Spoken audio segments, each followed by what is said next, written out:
Meeting of the county board to order at this time, and ask everybody to stand, and we'll have a presentation by Reverend Sackett.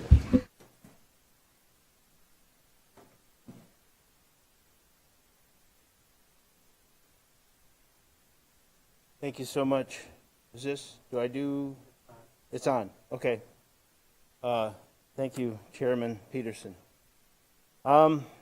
Most of you know me. It's been a little over a year since I worked at the truck stop in our ministry, and the corporate headquarters ministry headquarters decided to cut some chapels out throughout the U.S. for cost cutting and other reasons, and we were one of them. But in talking to Cindy about coming tonight, she said, I'm always welcome to come here to do the invocation. So I thank Cindy for that, and I hope that that's an expression of how you feel as well. This looks like a very unfriendly place. We can't shake hands. We have to stay sitting apart. It's almost like no one is a friend here, but I know that's not the case. This whole thing that we're going through I've had several thoughts about the early disciples after Jesus was crucified, and they hung out together almost in a hiding because there was a vengeance by the Roman Empire against them, and they quarantined, if that's a proper word for that they couldn't gather publicly for fear of being arrested and beaten. And I know that's not the case with us. We're not keeping our distance because we are in fear of our lives, but we're keeping our distance so that others can live as well. And difficult and challenging times needs a lot of faith and a lot of prayer. And with that, I'd like to pray. Lord God in heaven, these are unique, special, difficult, and in our lifetime, unforeseen things that have happened to our society, to our country, to our state, our county, and our villages and cities. And it brings about the best in us. It brings about our faith. It strengthens our faith, that we are always using our faith to believe in the future that we will get through this. But we also use our faith even if we don't. If we don't survive this, faith is our most enduring and lasting possession, because you've given us a promise that you have overcome the world and that you will give us peace. And for the people here tonight and those at home in this meeting, we pray for that kind of overcoming and looking through the challenges and decisions. We pray that there is in this room, in discussions, a spirit, a kindred of mutual respect and cooperation, seeing things through so that all of the people in St. Croix County can benefit from the decisions made. And as we continue to have people mounting up, trying to apply for services, whether they're physical, emotional, or monetary, the people in this room are partially responsible for the well-being of everybody who's unemployed or ill or in nursing homes or facing other challenges as we go through this pandemic. And so we do pray that as there's a continuation of some normal life with committee meetings and board meetings, that you will see us through, that you will give us a spirit of faith and give us that hope that we will overcome. And we know that in all things, Jesus has promised he himself will overcome all things. For this we pray in Jesus' name. Amen.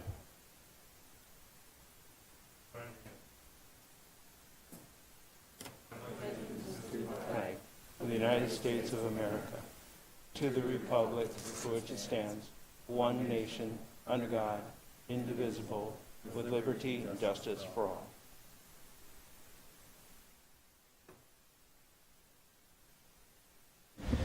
This time, Ms. Cindy, would you take the roll call, please? Ed Schachner. Present.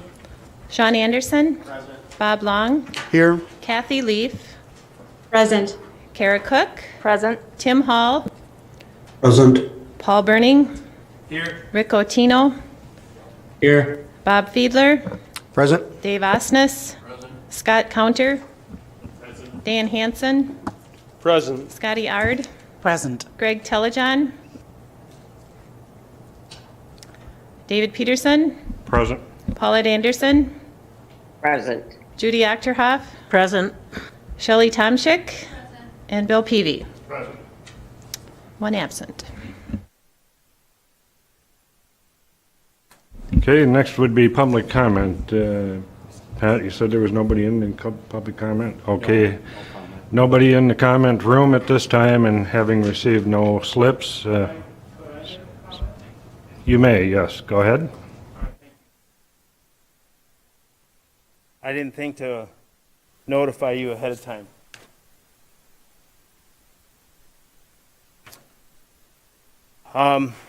Please limit it to 3 minutes. Yes, so my name is Tim Sackett, I live in Hudson, and my comment is from just a brief reading that I received. My wife, my sister and her husband, my brother-in-law, and their son, my nephew, all work in elder care and elderly living centers in Wisconsin and Minnesota. And it says here, recent news stories about COVID-19 and deaths in local nursing home facilities hits hard. It makes me and my coworkers so very angry and so very sad. This is written by a lady in Eagan, Minnesota, who is a licensed social worker for assisted living centers. The reality is that all of us senior care workers, regardless of our positions, are going to work every day because we are essential, because our residents are counting on us, and because we know the importance of our jobs. We take excellent care of the world's most vulnerable population. We are the caregiver, the family member, the beautician, the podiatrist, the mailman, and so much more. We are faced daily with sad and frustrated family members who cannot visit their loved ones. They cannot see their spouses with dementia who they fear will forget them. They cannot see their mothers who are in hospice care or fear they may die without loved ones by their side. They have to say goodbye to spouses of 70 years who are entering transitional care and who don't understand why their husband or wife cannot stay. They call their names as they are escorted out. We try to be creative in providing entertaining, stimulating, and meaningful activities and ways for families and residents to stay connected under mandated restrictions. We all go to work daily, all in, all giving 150%. And yet the news splash in all these tainted stories is merely of people dying in a nursing home. Newsflash, we work with death every single day. If our folks get this virus, yes, many will die because they are already so compromised, not because of neglectful care.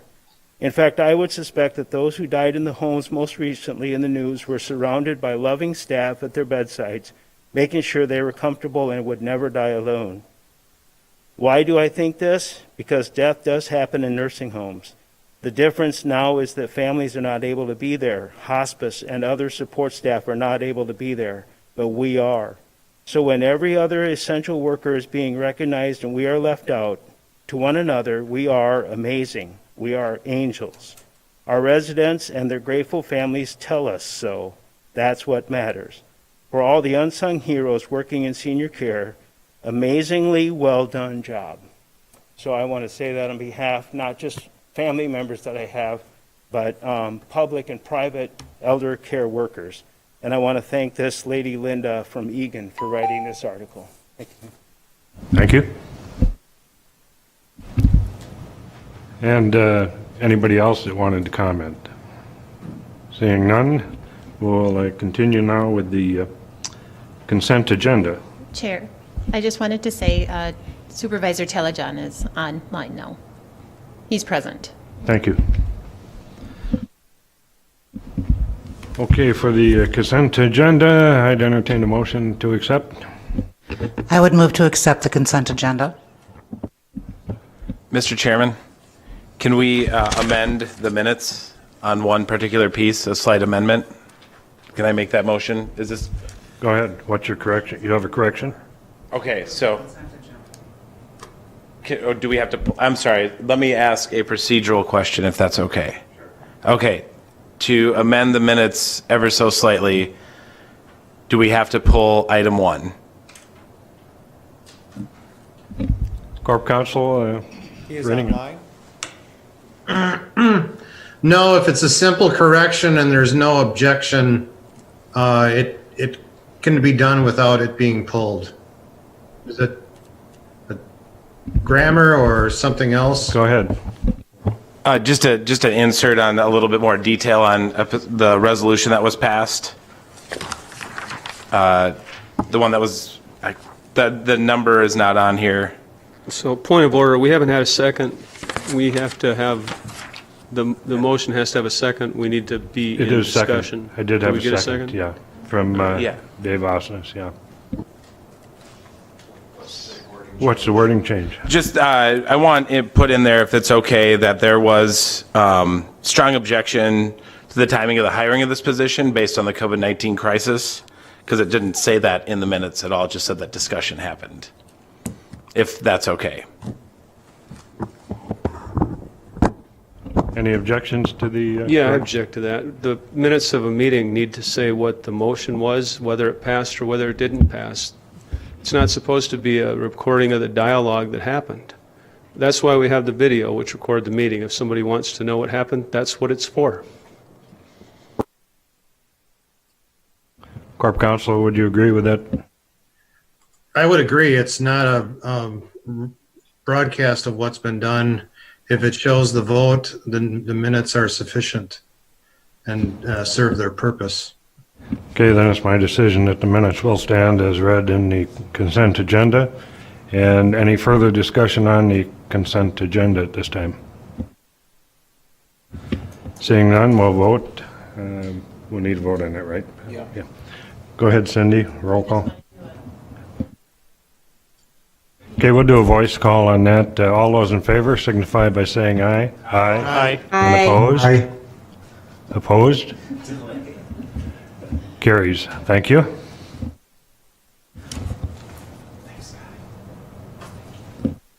Next item will be a presentation or recognitions, and there'll be a COVID-19 presentation. Patrick? Yes, thank you, Mr. Chairman. At this time, I'd like to introduce Dr. Paul McGinnis. Dr. McGinnis is a citizen member of the Health and Human Services Board for St. Croix County, and also Kelly Engen, who is the Public Health Officer, Public Health Administrator for St. Croix County, and I believe Natasha Cardinal is on the line as well. And Natasha Cardinal is the Director of our Emergency Management Division, part of the Emergency Support Services in the Sheriff's Office. So we thought at this time it would be appropriate to give the board a brief update on COVID-19 coming from a medical perspective and our public health and emergency management. So I think I'll turn it over to you, Kelly or Dr. McGinnis, to start the presentation.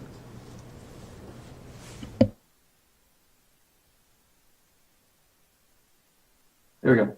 Sorry, still on mute. I just want to make sure that everyone can hear me adequately. And am I here okay in the county boardroom? I know this is awkward presenting from over Zoom from at home. So thank you for the opportunity, Chairman Peterson and Administrator Thompson.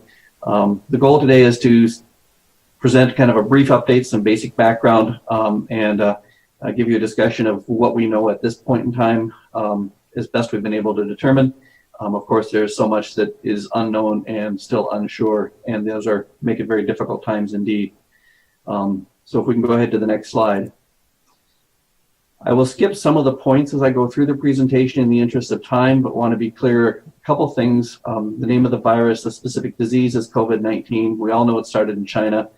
And I thought for reference, the epidemic wasn't declared until January 30th. We know that cases may have preceded that, but that was when the first US case was formally identified.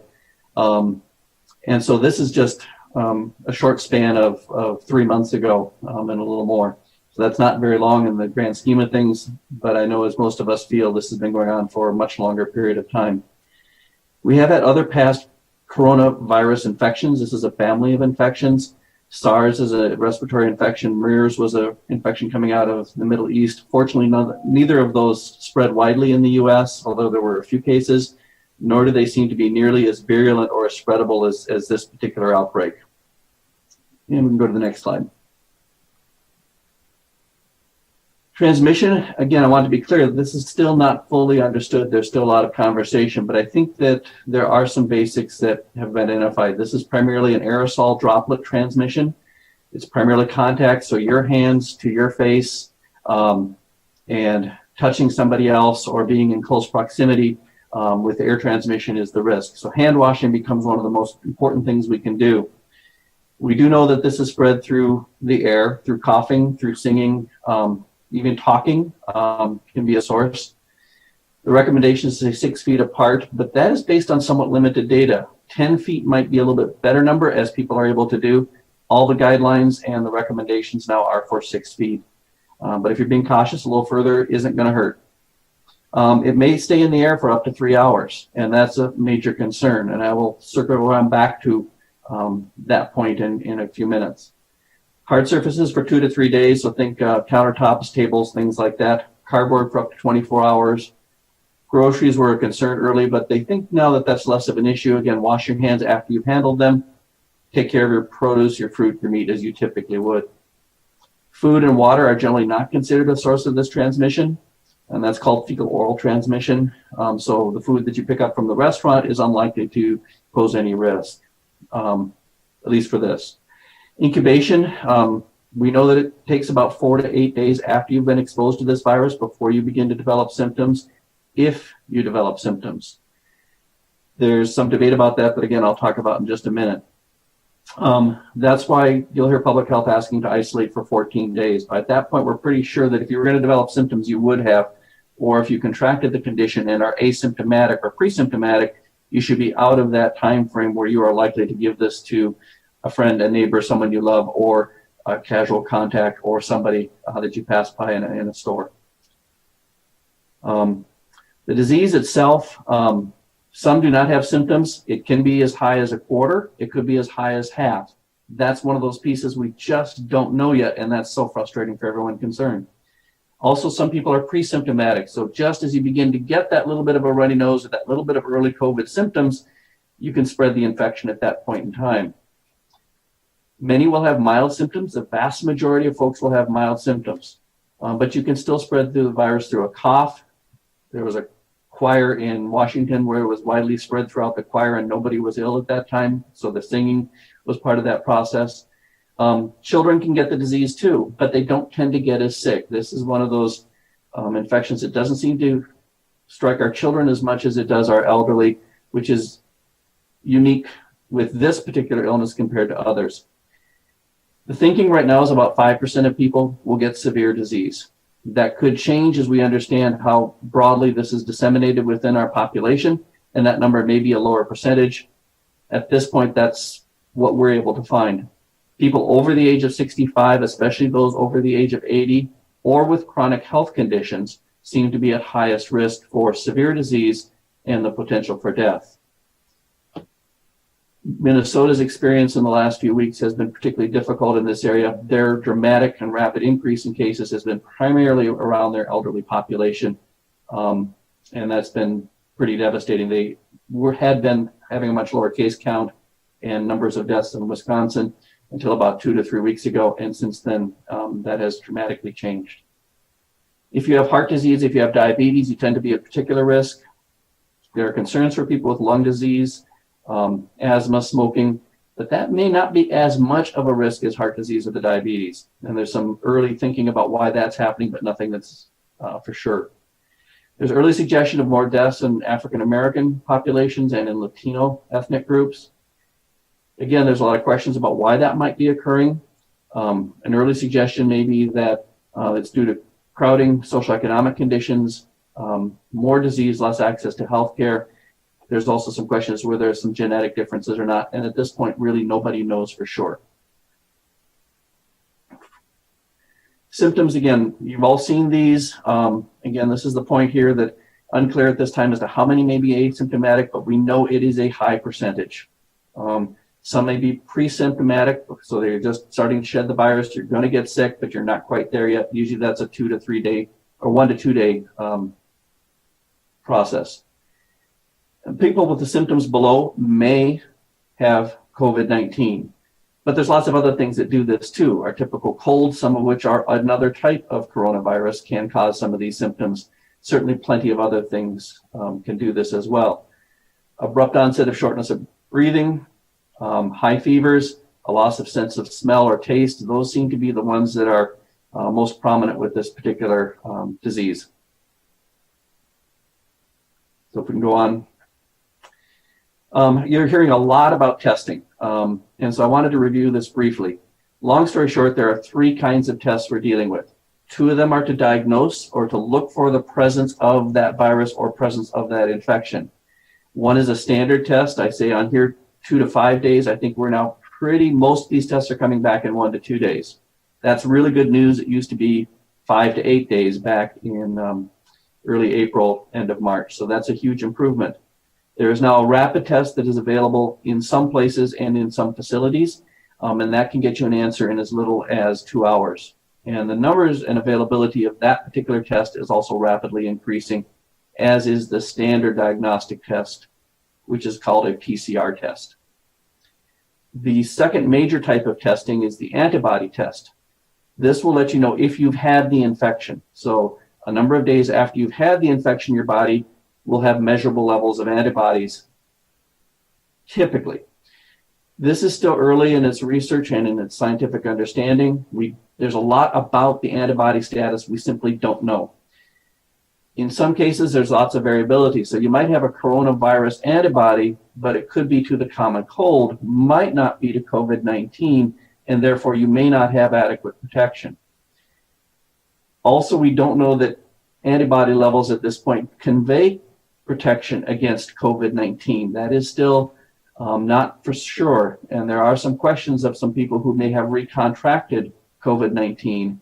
And so there's a lot of debate in this area. And long story short, it's going to be another couple months at least before we begin to have good answers, reliable answers for this very difficult question.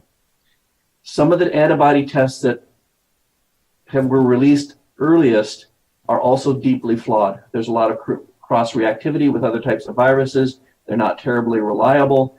And the FDA approved a large number of tests with fairly limited requirements for validity.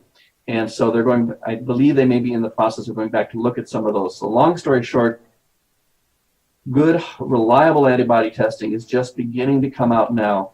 And we still don't understand what that means for your ability to fight off an infection if you were to be exposed again. We don't know how long that immunity would last, whether it's a space of days, months, years, we don't know. And so those are all questions that remain to be answered. And that is one of those areas where it is probably the most difficult for the medical community, for the healthcare community, and also for the general population, is we just don't know. We still have some limited diagnostic testing, and that's that first category we talked about, but that has dramatically increased. When I prepared these slides 10 days ago, the capacity at that time was probably in the 2,000 to 3,000 testing range. It's now up to almost 11,000. So that's been one heck of a accomplishment within our state of Wisconsin. Minnesota is on a similar track. Currently, we're testing in the state of Wisconsin about 3,000 to 3,500 people daily. A week ago, when I had slides put together, that was around 2,000 to 2,500. 4 weeks ago, that was around 1,000 to 1,500. So again, there's been some dramatic changes and increasing. Also, some of the limits on testing have been who could be tested or who should be tested. That has also changed within the last few days. Again, these are slides changed up until yesterday. Hospitals and clinics are given the green light to test asymptomatic patients. So if you need to come in to a hospital, they may choose to test you, and that way they can make a decision about whether they need to use as much of that really valuable protective equipment or not. If you're negative, they may not need to use it. Hospitals and clinics are allowed to do individual testing of mild symptoms. We still are not broadly testing an asymptomatic population, but we are now able to test some folks with mild symptoms. And so hopefully getting a better handle on exactly where this is within our communities and within our county and within our state. Treatment, as I headed this up, welcome to the world of medical uncertainty and research. Everyone in our population is getting a crash course on medical research, and the conversations back and forth between experts and opinion leaders and research to say, we think this one's going to work. Nope, it didn't work. Well, it only works in this population. Maybe it works better in that population. Maybe if we use it sooner, maybe if we use it later, maybe if we use it in a bigger dose, a smaller dose. These are all the things that are just not known right now. And the hard part is that this infection has really only been with us for less than 6 months. Plasma therapy, which is an infusion of antibodies from individuals who've had it, holds some promise, and there's some early trials that are underway. Hopefully we'll have some results from that over the next month or two as to whether that actually works or not. And that actually is a very old therapy that goes way, way back several decades. Antivirals, one was recently approved, again, updated the slide last week, Remdesivir. It's used in critically ill patients. It's IV only. There's still lots of research, and they're still trying to gear up the production of this particular medication. It tended to shorten hospital stays by about 4 days in the preliminary research. There's some data on certain types of blood pressure medicines that might preliminary help, but again, this is all conjecture, some early evidence, but as I went through my medical career, so many times we had something that we thought worked really well, and a year or two later, more information came out that said maybe it wasn't the best choice or it didn't work nearly as well as we thought. So this is all subject to change and lots of discussion. And if we can go on to the next one. Vaccination, again, you're going to hear lots about this. This is our ultimate goal, but the best guess is this is going to take time. If we have a viable vaccine that works well, that we can begin to get to our population a year from now, that would be medical history. It would be, in my mind, a somewhat minor miracle. Typically, these vaccines take several years, anywhere from 5 to 15 to 20 years to really get to the point where they feel confident in the vaccine, confident in its ability to be safe and to protect the population. There's up to 90 of them in development at the moment. Some are modifications of current vaccines, some are new. There's a variety of different approaches. And if anyone's interested, I have a resource which is a fairly straightforward way of learning more about all the different approaches that are being used to try and combat this virus through vaccinating our population. Once we have a vaccine that we think works, there's several steps to getting it approved and making sure, first of all, you make sure that it's safe in a small group of people, 10 to 20 to 30 people. You see what kind of an antibody response, then you move it out to moderate and larger scale trials to see if it really does work at keeping people from getting infected or from moderating the infection if they do get it. And then there's also monitoring that happens after we begin to use that vaccine in a large population, because sometimes problems or issues may not be as readily apparent in those research trials of 1 to 2 to 3,000 people. And when we get it down to a population where we're immunizing tens of thousands, then all of a sudden there's some things that start to crop up. Then finally, we have to get the whole thing into production, and we have to have the needles and the vials and the delivery systems to give it. And that's a conversation that I think is already beginning about how that happens. Our production capacity at this point in time is not really ready to be able to produce 300 million doses of vaccine in the space of a couple months. It just, it's too complex and too difficult to scale up to that level. So how that's going to happen, there's a whole bunch of questions that the CDC and other agencies and our federal and state leadership are going to be wrestling through. Probably going to see protection for vulnerable populations and for healthcare workers first. And based on whether people have had COVID and whether there's protection, we may see some decisions being made around who gets that vaccine in those situations. We can go on to the next one. So at this point, with the fact that this is still a brand new infection, with the fact that we don't have great treatments for this thing, we have no treatment that is proven to work really, really well, and there's a lot of things being tried, our best approach is to try and keep ourselves from getting this, and if we do happen to have it, we're one of those asymptomatic folks, to keep ourselves from trying to give it to somebody else. So this comes back to the stay at home, safer at home. So staying safe, staying away, staying home, especially for those over 65, especially for those with chronic diseases, and people who have an intimate relationship with those individuals. So if you're in the household with a 70, 80-year-old, you need to behave as if you were the 70 and 80-year-old, because you could bring something home that could be much more dangerous for them. And this is part of the reason you saw the quick and early move to close the schools, because, again, that's one of the ways that these things travel through our communities. Hand washing, again, coming back to that, it's the basics, it's the basics. There's a lot of conversations around masks and other things and physical distancing. Hand washing is still your most valuable tool. Soap and water is by far and away the best. A good hand sanitizer with at least 70% isopropyl alcohol. There's a long list, but that's important. Covering your cough, so coughing into the elbow, not your hands, because where they're going to go next, touching everything, including your face. Don't touch your face. People tend to touch their faces. It's just what we do. Wearing a mask. Early on, the recommendation was very debatable on this one. I think that in the last month, it has really crystallized to say, yes, this is a good idea. The thing about a mask is a mask does not protect me. So if I put this mask on, I'm not doing a whole lot to protect myself. And we've known this since the operating room. When I wear a mask in the operating room, I'm not wearing a mask to protect me. I'm wearing a mask to protect the patient on that operating table. And so does everybody in that space and everybody in that room. The mask protects others from you. So if I'm one of those unfortunate individuals who has contracted this illness and is not aware of it, fortunate and unfortunate, and I walk past that elderly patient in the grocery store, and I happen to sneeze or cough, or I happen to take a big breath or blow out hard, if I have a mask, the risk to them is dramatically decreased.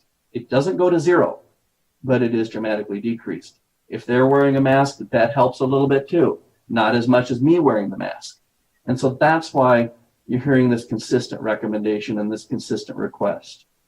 And I think as the understanding of this infection matured as we went through the month of March and got into April, it became understood that this was probably one of our most helpful protection mechanisms for our community. So again, not for me as the individual. I'm protecting myself by washing my hands, covering my mouth, cough, staying home, staying away.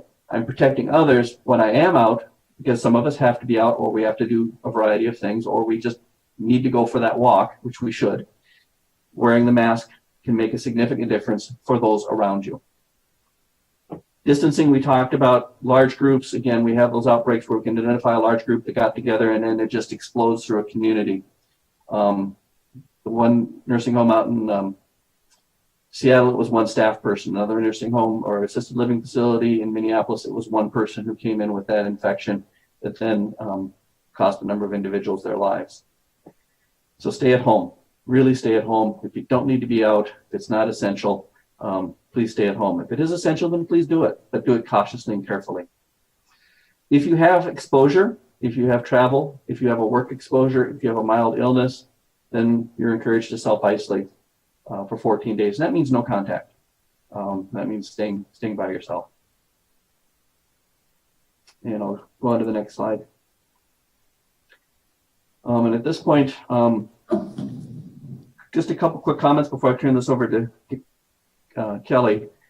As I thought about this, and somebody coined the phrase in a conversation I was having, that this is really a marathon and not a sprint. We're through the first 5 miles, we're through the first 10 miles, but we got 26 miles for this whole thing, and we're not there yet.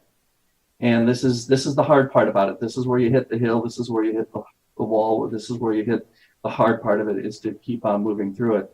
And I think that's, if we have that mindset as we go along, then we're going to hang in there, push through it, try to reopen as much as we can, but doing it slowly, doing it safely. I think that is our absolute best way to get our economy going, because I would be devastated to see a situation where we open too fast and have to close everything down. We open up again, we close everything down. And that's the risk that we have. And that's, I think, the last thing that anybody wants to see. I think these efforts are designed to protect our communities and especially our elderly populations. And I think about the folks at Deerfield and Woodland Hills, Wintergreen, places in our county that are dependent upon us as citizens in doing our job to help protect them and also to protect those workers that are going into those environments, as Pastor Sackett talked about. So thank you very much for your time. Hi, everyone. Can you guys hear me okay? Good. Okay, thank you so much for having us. We'll keep going through this. I know I'm on a tight timeline with Administrator Thompson. Want to highlight a little bit of cases related to Wisconsin. Just so you guys know, you may find a source of information that is slightly different than what I'm going to show you today. And that is all very dependent on when different organizations update their case counts for the day. So the slide you're looking at right now is reflective of the most recent case counts for the state of Wisconsin and for St. Croix County as of today. I just want to highlight a couple quick things related to St. Croix County. I do have right under St. Croix County where it says tested 875. That isn't exactly true, the number of tested. As I've shared with many of our county partners before, the system in which we track communicable disease investigation is a little bit cumbersome to run reports, and we are sometimes having to do hand counts. So this is not reflective of the actual tested people, the 875. Number is rather reflective of how many contacts that we have had in our Wisconsin disease surveillance system. And when I say contacts, I don't mean 875 contacts. I mean, they could be people in our system because they were tested, because they have pending test results, or likely they may be in there because of a lab report. So that number isn't great, but I know I wanted to try to compare apples to apples. So confirmed cases as of today at 4:30, we had 23 confirmed cases, which is up from Sunday. We were at 20, and last week we stayed at, I think we held on at 17 for quite a while. So we are continuing to see increase in numbers daily. Just one quick thing to highlight about my probable definition there. Probables are defined as close contacts to a confirmed case. So a confirmed case is somebody who has had a lab test, and not an antibody test, a PCR test, and tested positive. So those 20 probables are close contacts of the 23 confirmed. I know there's been a lot of questions about hospitalization within the county. All of our CEOs, we do have really good working relationships with our CEOs in the county, and they all got back to me before today's meeting. And currently we only have 2 hospitalized patients in the health systems within St. Croix County. And so far 0 deaths. So we're going to keep praying that that stays the same. Next slide. This is a overview now of what's going on in the state about cumulative totals. So if you scroll back to my other slide, you don't need to do that, by the way, who's ever running the slides. There is a difference in cases, and this is just showing cases over time in the state of Wisconsin. This was updated yesterday. So if it was today's, you would see the 8,500 and odd some cases. Next slide, please. Okay, so I said, well, what do you think the county board wants to know most about what public health is doing? So trying to be brief, we are doing a ton of different things. And I really see these 2 things in 2 different buckets. We are doing intense contact tracing with anybody who we know has a positive case, evidenced by the 875 cases I talked about earlier. And then we have this whole other side to interpretations and not interpretations, I'm sorry, but questions related to the Safer at Home order. And that has been a topic that we have worked really hard and closely with our DA's office, our sheriff's office, our corporation council, local law enforcement agencies, emergency management. I'm here with Natasha tonight. We're staying distanced in a room. But a lot of questions related to those. And later on in my presentation, you will see some of the numbers on those calls. Next slide, please. So this, I just really want you to for your own digestion, and you can read this, because I don't think the media does a fantastic job, and we probably don't do a fantastic job in public health telling the media what is contact tracing, what really is contact tracing. So that's for your reference. I'm not going to go through that tonight, but that is what we are doing here in St. Croix County, local public health nursing, with the nursing staff we have available. Next slide. Okay, lot of things that are happening on state and regional levels. I just wanted to highlight a few things. Daily calls with our Western Regional Public Health Readiness Consortium. So this is a consortium we joined, I think within the last 2 years, that really looks at emergencies and how to respond and how to exercise when you're not dealing with an emergency to prepare yourself. We are having daily calls with those, and those calls are really set up for anybody from local health departments, and we talk about a variety of issues. Our local public health association, Wisconsin Association, local health departments and boards, we are also meeting once a week as a region. We are West is the best. We are the western part of the region, and we're meeting once a week to talk. State level, I have a daily health officer call. We started locally long-term care facility and assisted living facility calls. I see it says twice per week on there. Oh, I'm sorry. I'm ahead of myself. These are the state calls that are put on by state agencies that partners join in on. So I apologize. I'm getting too far ahead of myself. State DHS also gives healthcare providers a weekly call to check in Friday mornings at 7 a.m. Next slide, please. So local coordination is really what I was getting ahead of myself on. One of the things that we're trying to do, communication we know is so important. I really believe communication is art. We can never be fantastic at it. I learned something I did wrong every day about how I could have and should have communicated better or differently with organizations. You can see on there what we have going on. I have a feeling you may have questions, so let's just keep going with the next slide, please. Local coordination. So here's where I wanted to talk about what we're doing locally within St. Croix County Public Health. So we have a team of nurses. We have scheduled 3 times per week meetings to discuss cases and where people are at with the cases, and more if needed. And lately they have been the latter, more if needed. Infection prevention calls. So these are your infection prevention and communicable disease control within our hospitals and clinics. And we have been meeting with them. I think we're on like meeting 17. So we've been meeting with them since this started 2 times per week to come together and just deal with all kinds of questions and process related to this response.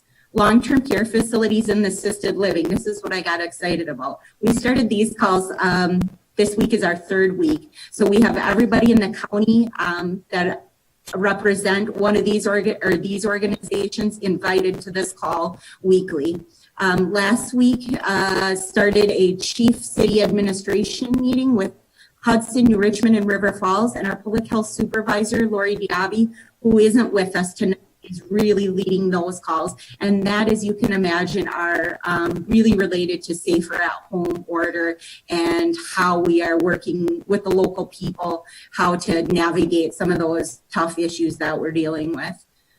We've also designated a public health nurse to our county human resource because we're a big county. We employ a lot of people and they have a lot of questions. And a lot of them sometimes are related to possible exposures or travel related or questions that we're trying to help HR manage through.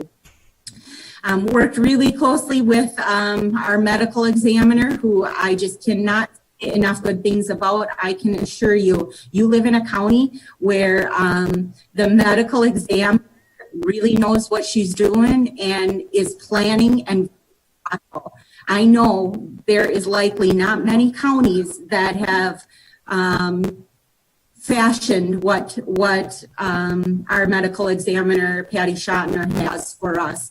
And hopefully we don't have to use it, but the way things are going, it looks like we may start using, she has set up a morgue, and I couldn't be more thankful that she is doing such a good job and taking this so seriously.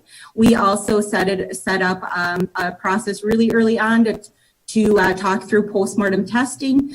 So she usually calls me up on if there's a suspicious death in the county, and we talk through the scenario and the situation, and then decide whether or not that person would require testing related to COVID.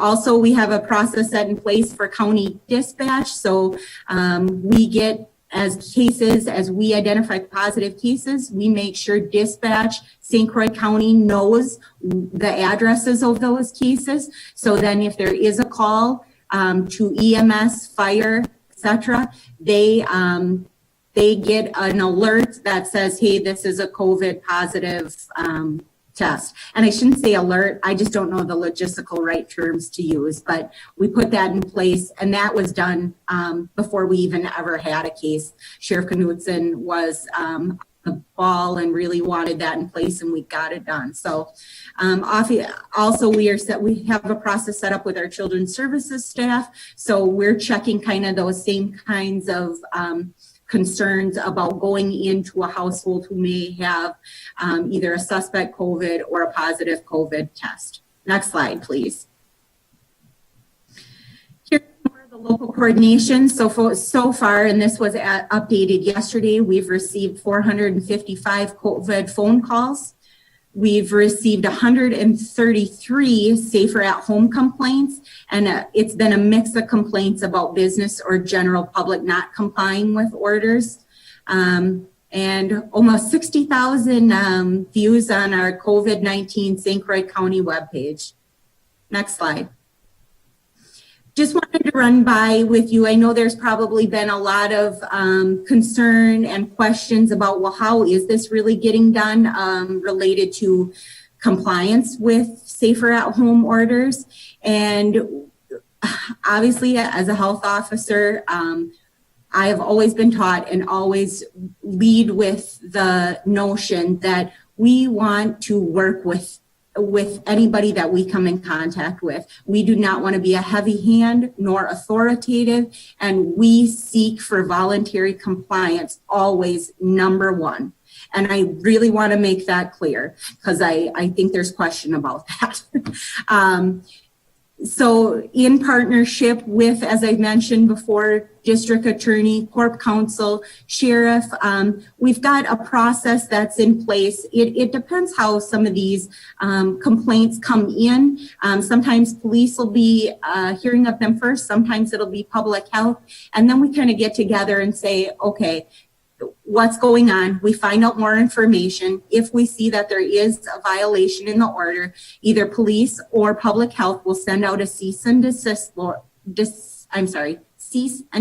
letter, and then we copy the DA in. All enforcement action will be handled by the DA in St. Croix County at this point. Next slide. Okay, just want to end with a good quote. I heard this a couple times. Even illness becomes wellness when you replace the I with we. This truly has been a team effort. Can't thank the great people we have all around us related to this response. It's been quite remarkable. I'll hand it over to Natasha Cardinal for state updates.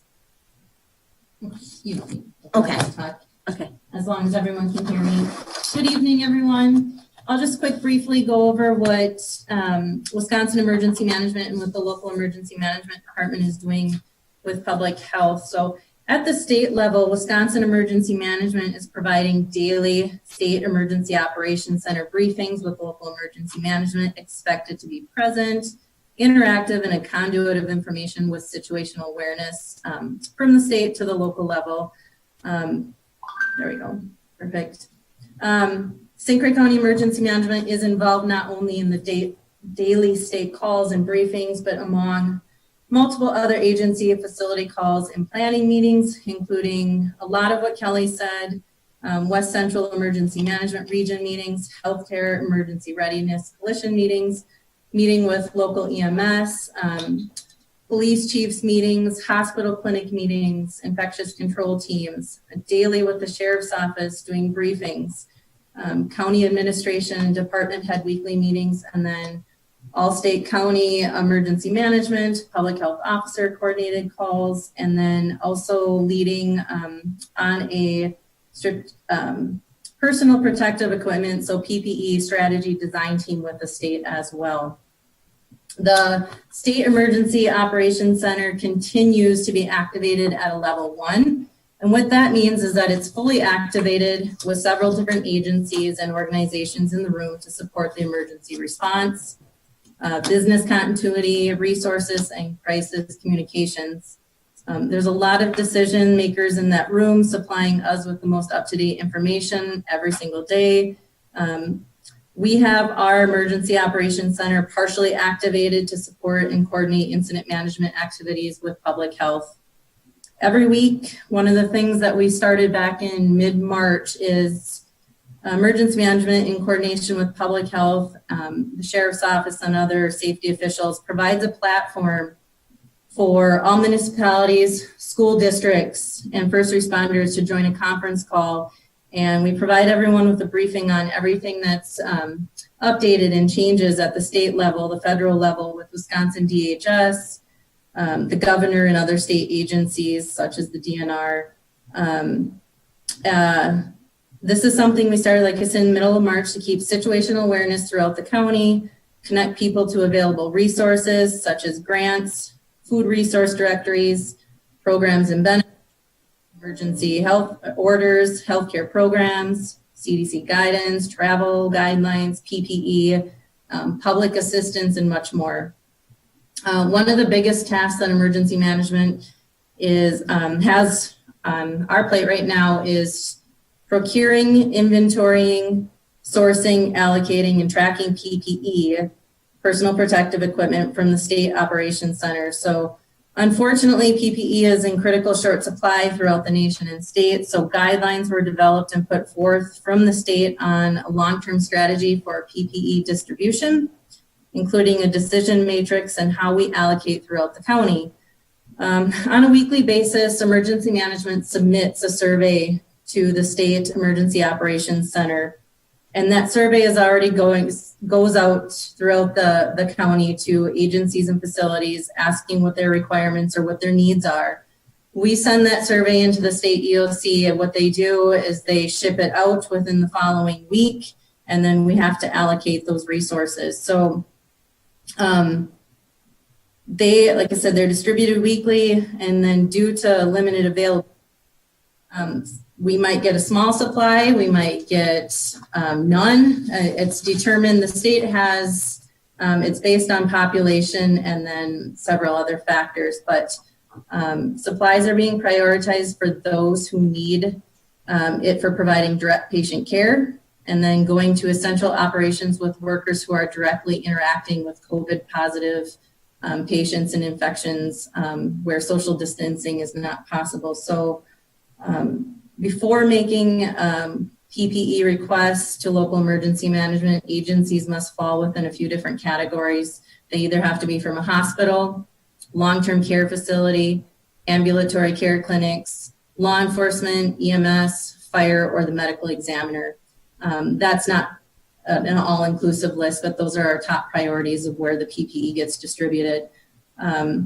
They have to implement the CDC's PPE conservation guidance and then exhaust all other potential sources, including the regular supply chain that they order through. So that's pretty much the biggest task that I have, and then constantly coordinating with public health on a daily basis. I usually connect with Kelly a couple times a week, well, every day, but working alongside of her a couple times a week. So does anyone have any questions for Kelly or I, or Dr. McGrath? I'm sorry. Any questions at all? At this time, we'll open it up for Are we tracking questions. along a growth curve in cases that indicates that we're doing enough? I mean, Oh, I'm not on mute. So I think we are, I don't know if it's that specific to your specific question, but I think, would you just repeat it again? Sorry. I guess my question would be more specifically, with the case growth that we're experiencing, is that about what we would expect? Are we overperforming or underperforming like the state average? And can our hospitals support it? So great question, and thank you for the question. And I think up until a week and a half ago, our hospital systems were really still under a tight criteria of testing. And I know there's been a ton of media about, well, there's no tests. Well, you know, there's just all this information out there, and it seems to contradict each other. And I don't think that's really the case. I think there's just so many different people involved in the response, and the actual testing supplies or kits or lab capacity or people capacity, that's the issue. Isn't just one issue, right? It's a multiple variance of variables that are involved to keeping the issue. So until now, I don't think we can really say that we were at a spot where we even had good baseline testing, and I think we're getting to that now. So hopefully that's helpful. I know from listening to our hospital partners and conversing with them, I think as far as their inpatient capacity goes, we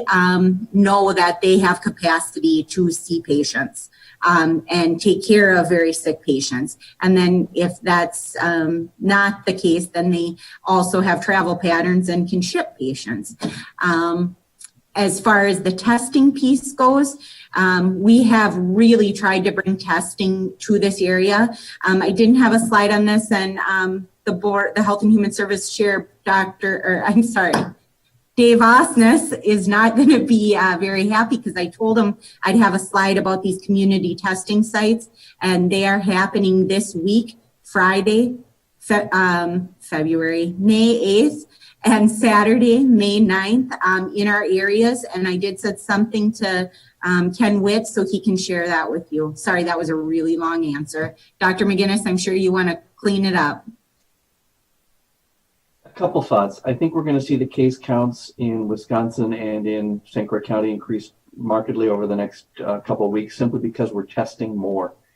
And I think that's a given. The thing for me is really, are we seeing a lot more hospitalizations? Are we seeing deaths? And we've been very fortunate in St. Croix County that we have not seen many hospitalizations, and we've not seen any deaths so far. And I think a sidebar, that's really much to the credit of our community for hanging in there. And it's also a credit to our public health folks who are really working very, very hard at this.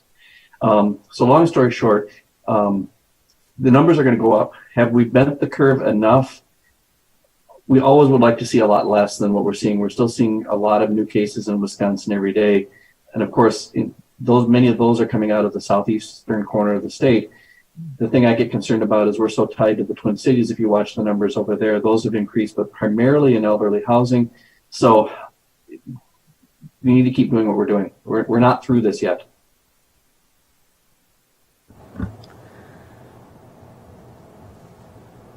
More questions? Yep, Judy. Supervisor Tegen. Yeah, I just have a question, because you hear there's a lot of people that are asymptomatic, so they have no idea that they have it.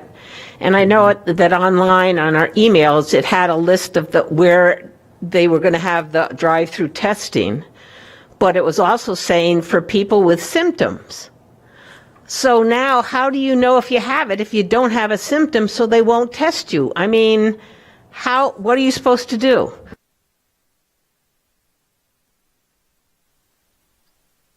I think that's the very hard thing right now, is that at this point, the testing is still not where everyone would like to be, which is we can test anybody at any time. The second thing is that at least when we start to test symptomatic patients, we'll have an idea of what the level of penetration is in the community, although it won't be a full and complete idea. And simply, we don't have the capacity to test, I think, everybody. The third concern is that if you test now, are you positive 5 days from now? So it's the problem is testing somebody who's asymptomatic is that's not reassurance. You just know that moment in time that they don't have it. You don't know about 5 or 7 or 14 days from now, and that's the other challenge with this. So it's a capacity issue, and it's also a what is the real message you're giving by doing that? And Kelly can correct me and weigh in. Just one note on that, the first positive test in our state of Wisconsin tested positive, and at 30 days later, still tested positive again. So I think there's a lot of variable.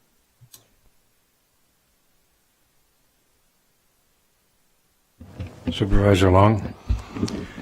In your, Kelly, in your conversations with our hospital administrators, has there been any discussion regarding considering the low number of hospital admissions, maybe concentrating COVID cases in one so that others might be able to open to elective procedures? Yeah, so we haven't talked, so I'm not talking with the CEOs and admins, but we did get something on the books. We will have that conversation, but I do know that hospitals in our area have started some slow moving of starting elective procedures. Do know that, but I don't know which specific hospitals are doing what right now today. Did that answer the question? Yes, one real quick question. I know we're going long. Dr. McGinnis, do you have any perspective on what's happening in Sweden, where I know it's very early, but they're following a lot of the same precautionary measures that we are, with the exception of the absence of the lockdown. So there are still businesses open, and they're having some measure of a success. And I'm just kind of curious as to your perspective on that. But my first perspective is it's a pretty incredible public health experiment that hopefully turns out well for all concerned. And that's the hard part is we don't know whether that's going to prove to be an advantage or not. Neighboring countries to Sweden are showing lower death rates than Sweden's. There's a lot of debate. We just won't have those answers again for a number of months. The whole concept is herd immunity. I think also Sweden is and has restricted a lot of access for their elderly and for nursing homes and assisted living facilities. So it's not like the society is wide open. And somebody can correct me if I'm wrong, but I believe they did also close high schools and colleges and left the elementary and middle schools open. So that it's not that the educational system is entirely open. Long story short, at this point, we don't know. The contrary side of the coin is that some of the countries that have had the greatest success, so think of South Korea, New Zealand, Iceland, and several other countries, have been very aggressive with their physical distancing and their testing capabilities. And so I think that this is a story that we don't know the answer to. So at this point, the best thing we can do is to follow the leadership that we have and do the best we can. So if we're going to be isolating at home, I think that's the way we should go. If we're not going to be doing that, then we should be very careful. And then that really depends upon the testing and also our public health capacity so that when people are diagnosed, we can, again, get them out of the environment and out of the situation where they might be infecting somebody else unwittingly. And that's the real difficult question. Supervisor Osnes? Kelly, the news just came out in the last couple of days, and I think it came from the governor's office, and I might be wrong on that one, regarding testing for the nursing homes and their staff. Do we know what that process is or when that's going to start? Yep, we sure do. So this is going to be targeted at nursing homes that have cases.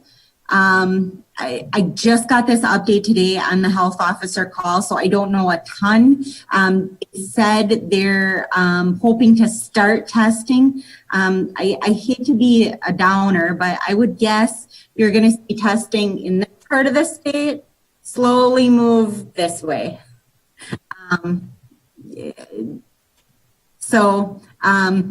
Don't have anything real concrete, but yes, definitely where the conversation will keep on top of it and keep our DON and nursing home administrators up to date at the county level for sure, and everybody else related to long-term care facilities.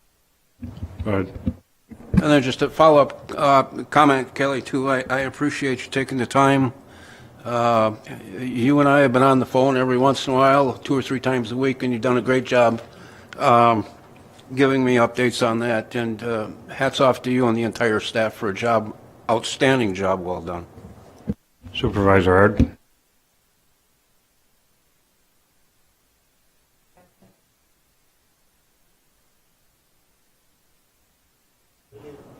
Here we go. Hi, Kelly. This is Scotty Ard, Supervisor Ard. So here is my question.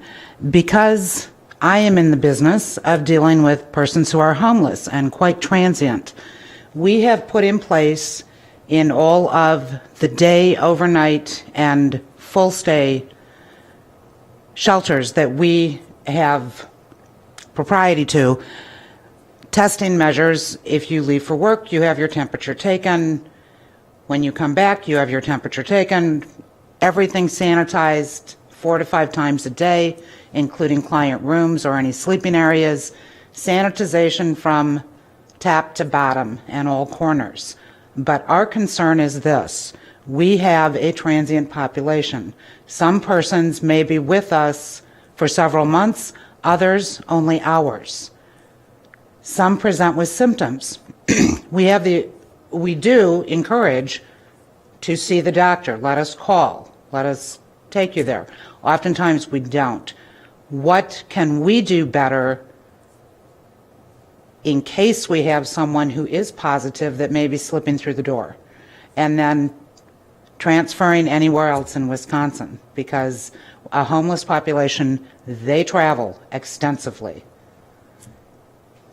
So I'm going to give a really short answer, and then I'll let Dr. McGinnis, because I'm sure he has thoughts about this. I know that a lot of counties I talk to on the daily basis have experienced a ton of even outbreaks, unfortunately, in the homeless populations that they are serving. I know we talked early on in this, Scotty, and I'm going on record right now to say we did not connect back, and I will be fully held responsible for not connecting back with you. Life just got a bit crazy. I think that it sounds like you are very careful and thoughtful about the practices that you're implementing within the facility. I think public health is able to provide technical assistance. I'm not going to put a timeline on that because we learned what happened that time. But Dr. McGinnis, what are your thoughts? This is an area I have not researched a whole lot, so I don't have a nice, neat answer for you. It sounds like you're doing a tremendous amount of really hard work to try and do the best job you can.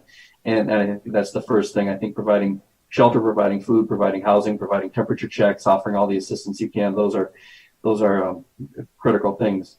I would lean towards Kelly, and I would lean towards the experience of other agencies and also areas where there has been perhaps more cases of this than in St. Croix County, and what their experience and what things that they may have come up with to protect their population. So I think shared knowledge in this situation with other experts such as yourself and your colleagues in homeless populations in other areas is probably a good spot to start. Thank you both. No further questions apparently, so we'll move on with the next item. Thank you. Thank you, Kelly, Dr. McGinnis, Natasha, good job. Thank you. Thank you.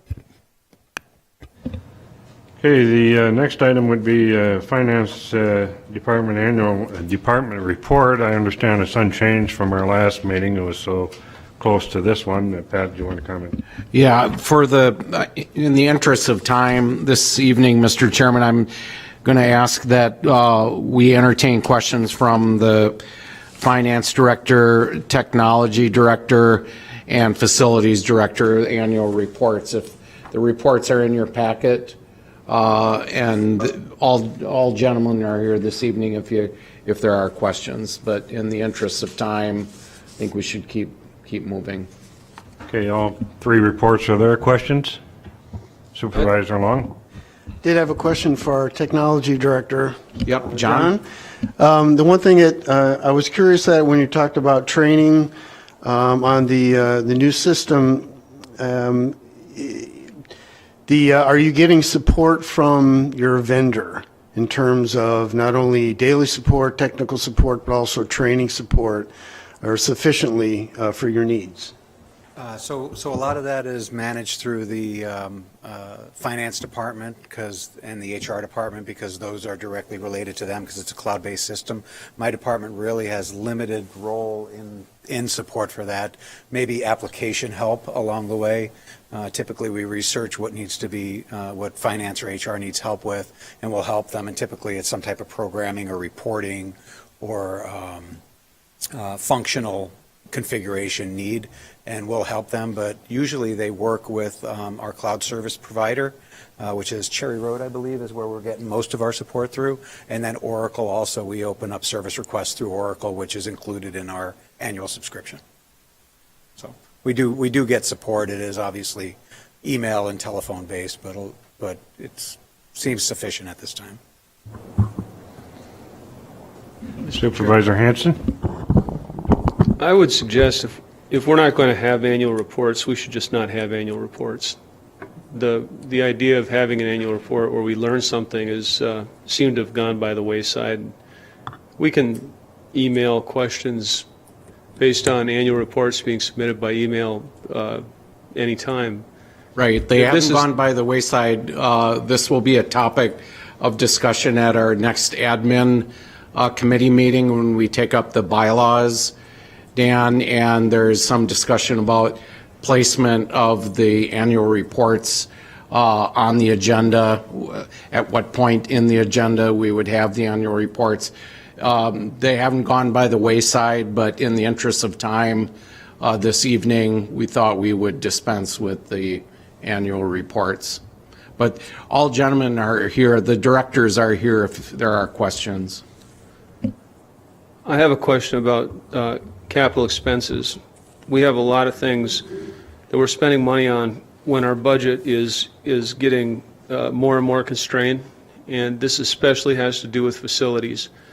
And I would have hoped to bring that up during the facilities annual report. So that opportunity has been taken away because we are not having a facilities annual report. With the discussion part being removed, this is something that is... Mr. Ellsbury is here. I'd call him to the podium and we can entertain any questions we have regarding... What I would like to know is what parts of his capital improvement budget would he be considering perhaps constraining, given the fact that we will have so little sales tax money revenue coming in compared to what we were expecting.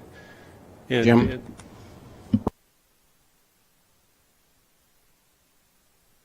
Thanks, Dan. I wanted to be up front so I could show my black matching mask. So as far as which projects we're holding off on, I'm not blasting ahead and spending the money at the beginning of the year. I've put some things, I've been trying to hold things off, and we'll see how it goes. There's things that have to be done no matter what. The reason that they're in the KIP is because we need to do some things proactively or reactively. It just depends on which items we're taking care of. Stuff that I can put off a little while, I will. There's other things that just because I'm spending a lot of time and money and effort keeping them running, I don't continue to keep that piece of equipment, so I will replace it. But if there's things that I don't have to, I won't. May I speak? Thank you, sir. I'm wondering about the large projects, like the parking lot at Health and Human Services. Could you put that off for a couple of years, maybe? That's a big one. And there's some other things that probably aren't just lumping along that you could save money on by just foregoing. So the parking lot in Richmond, the things we're doing there, the parking lot is not in the best of shape. It's not getting any better. The capital improvement plan was approved a while ago, and I realized COVID wasn't in the world then. At least I don't think so. And so that money was put in the capital improvement plan. It's not part of the general fund. It's part of the capital improvement plan, which they are not the same things. So they're different mechanisms for funding projects. So the parking lot, can it wait a couple of years? If we had to, We're out to bid right now. Bids are due on the 13th. So I would know then, even if we're going to do the project, based on where the bids come back. What was the other one? I was hoping that you would recommend something, but I guess it would be for the administration committee to put a microscope on that one. I'm finished. Thank you. So before I ditch the podium, I'd like to say thanks to the people that work at the nursing home, housekeeping staff, the custodians. They spend a lot of time there with the residents, and they're protecting the residents by staying safe, staying home, and staying tight to their family. They've changed their lives and the way they do things just like everybody else has, but they're taking care of the people in the nursing home, and they're doing a really good job. My staff's doing a really good job. I gave you 2 pieces of paper, you know, A and B. It means nothing compared to what my staff's been doing to keep everything going. So thank you all for letting me do what I do best, and we'll keep the lights on and the building's looking good, and we'll keep doing what we do, but thank you. Questions from our Zoom people? Anybody up there? Okay, I guess no further questions then?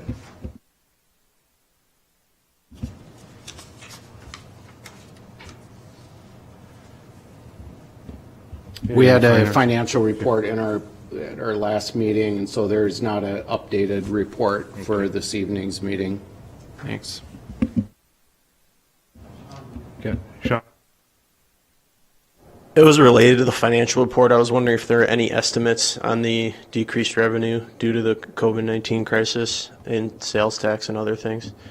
The state of Wisconsin has estimated a reduction of approximately $1 million for our county, for St. Croix County, for sales tax revenue. Is that correct, Ken? Correct. Yeah. We'll be monitoring that monthly.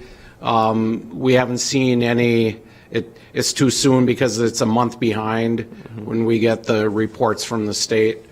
But we'll be looking at that real closely. I got it. Yeah. What length of time is that expected? Over $1 million for the rest of the year? They're projecting for 2020, so okay. Yes, for the full year. Supervisor Hanson? No.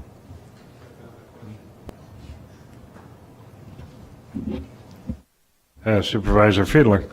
Just picking up on what Administrator Thompson said, I saw a report late this afternoon that showed that the estimate was for St. Croix County that we were losing in GDP, not sales tax, but GDP, $1.5 million a day.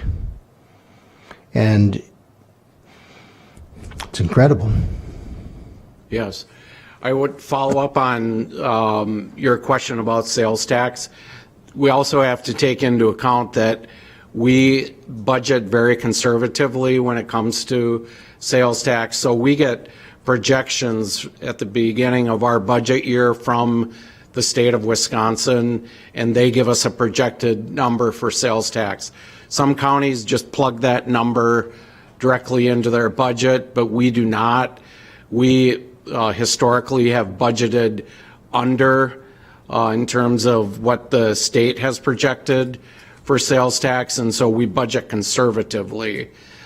So in discussions with the assistant county administrator, who's also the finance director, at this point, we feel fairly confident that we will be coming in, although it will be less than what we had anticipated in the budget. We feel that based on our conservative estimates for sales tax, we will not be looking at the type of shortfall that the state of Wisconsin has projected for St. Croix County. But like I said, we'll be looking at this very, very closely as the year progresses and reporting on that on a monthly basis to the administration committee and then ultimately in addition to the county board. Ken, did you want to Yeah, just add something? To add to that. So the county administrator has a very good financial plan for the county. We budget under that for two reasons. One is for an economic downturn. So if the county were to experience an economic downturn like we are now, we don't have to go out and cut positions, reduce $1 million in expenses, because we actually budgeted $1 million under what the state projected our sales tax to be. So we allow ourselves that cushion. The second thing we do with that cushion every year then, because when we do hit what the state projected, we end up with $1 million of excess, we take those excess funds and fund future year KIP projects. So when we look at the KIP projects that we're currently working on, they were funded with prior year surpluses of that excess sales tax. So we're actually funded cash flowing for KIP projects through that source through 2020 and through 2021 already. So when we perform on sales tax in 2020, it will affect our ability to fund KIP projects in 2022 and beyond. Thank you, Ken. Supervisor Hanson. I want to temper my previous comment too. I understand that when you have the funds, they've been budgeted, and people are waiting to, contractors, businesses are waiting to actually do work. We need to keep the economy moving. So if we have the ability to do the work, we should continue to put money back into the economy. I don't mean to say that we shouldn't do it, but we need to be careful. That was the nature of my comment. Further questions? Okay, at this time, Supervisor indicated he'd like a short break, and so I'll declare a 5-minute break, and then we'll go into the business items. Next item will be business items, and first one is County Administrator appointment for Health and Human Services Director. Thank you, Mr. Chairman. Especially for new members, just want to give a very brief background on process. All department head appointments are made by the county administrator, but they are subject to confirmation by the County Board of Supervisors, and that is by state statute. So periodically, when there is a vacancy in the department head level position, I will initiate a fairly lengthy, rigorous process to ultimately bring forward a candidate which I'm recommending for appointment. It's a county administrator appointment, like I said, but by state law, it needs to be confirmed by the County Board of Supervisors.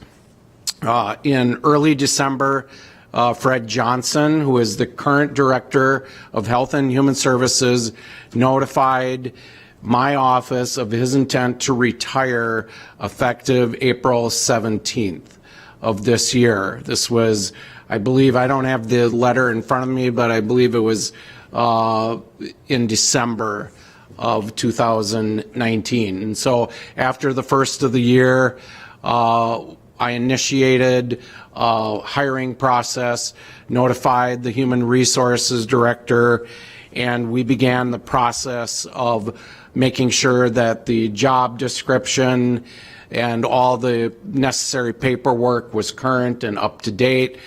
We looked at the position description. We made sure that the compensation, although the board had already done a compensation study last year, so that was very current, and along with the job description. So we began that process around the first of the year to fill this position.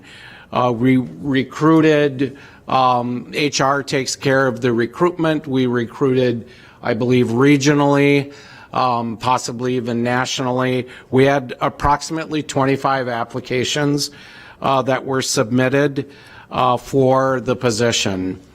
HR goes through a process of determining which of those applications meet the minimum job qualifications, education, and work experience qualifications.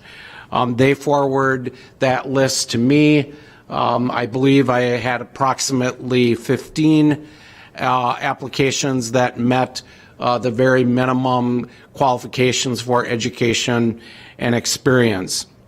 I went through that list of applications and narrowed it down to approximately 7 candidates, which I felt we should bring forward for interviews for the position. I impaneled a group of individuals to assist me in this process. It was made up of the Human Resources Office, the Office of Corporation Counsel.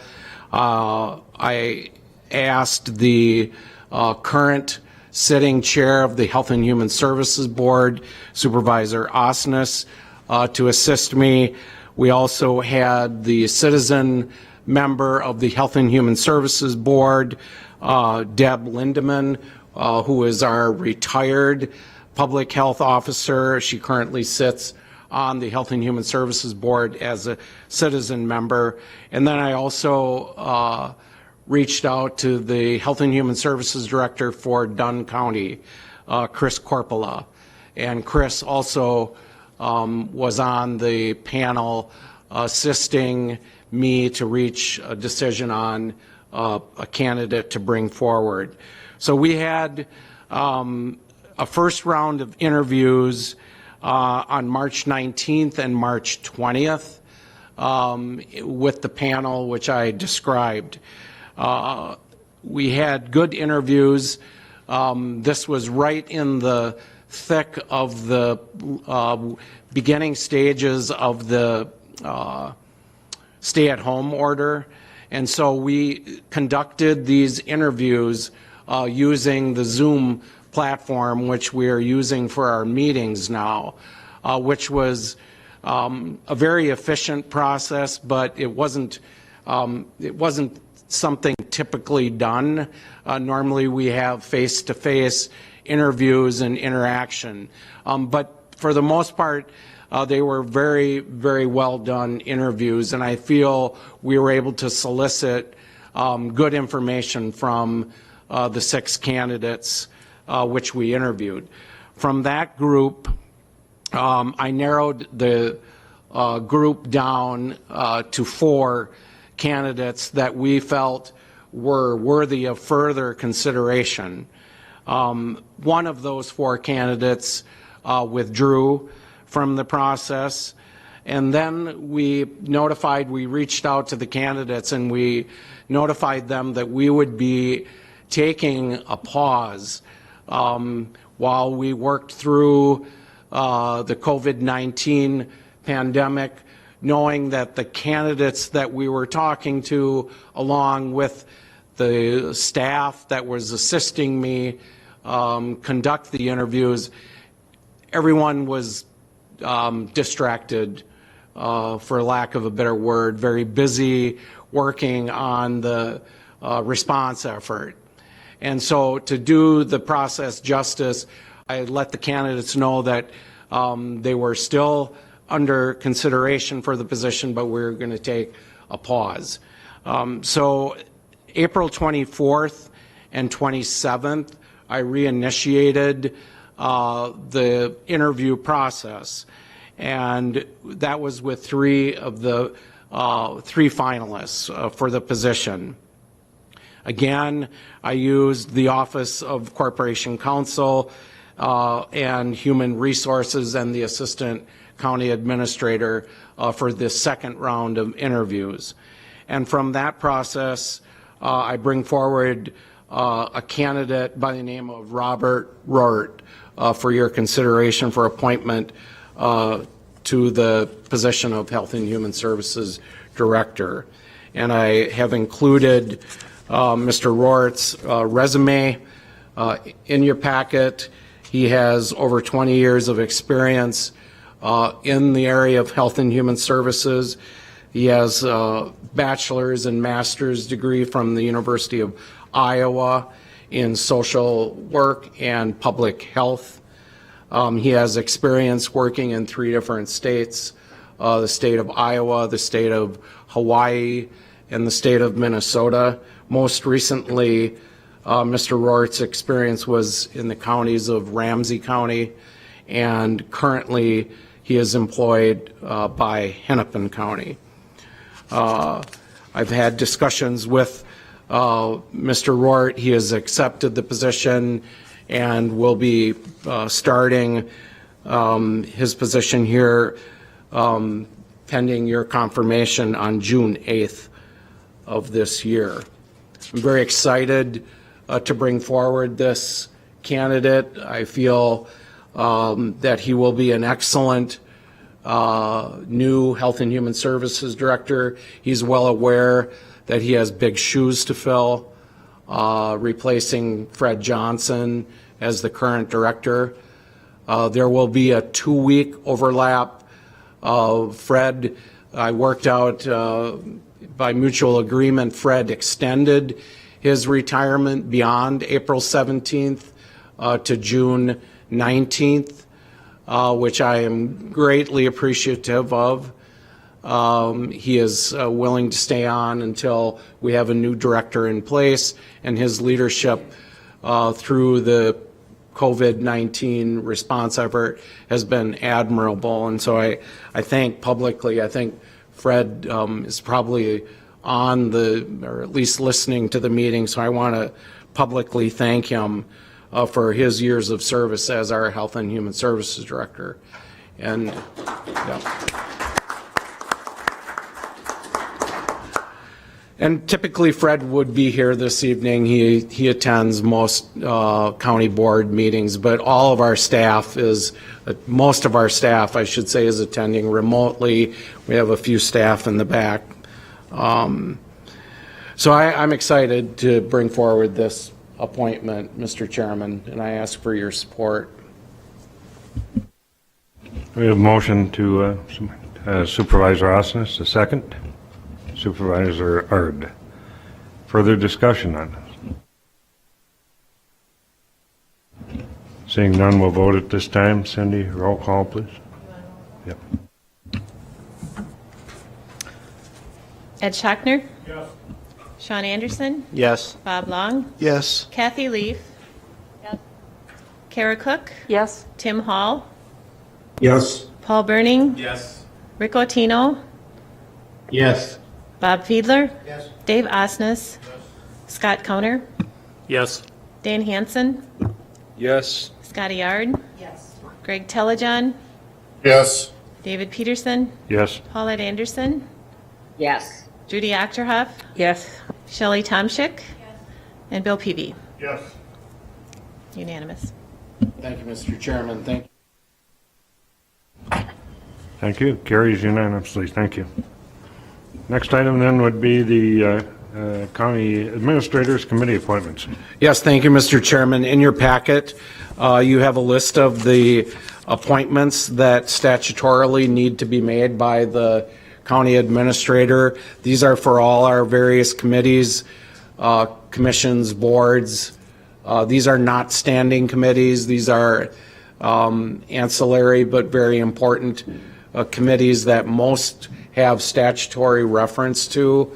And I ask for your support in these appointments, and I also ask that those members that are appointed to these boards and commissions please make an effort to attend their meetings. Some of them don't meet very often, but when they do meet, county board representation is important.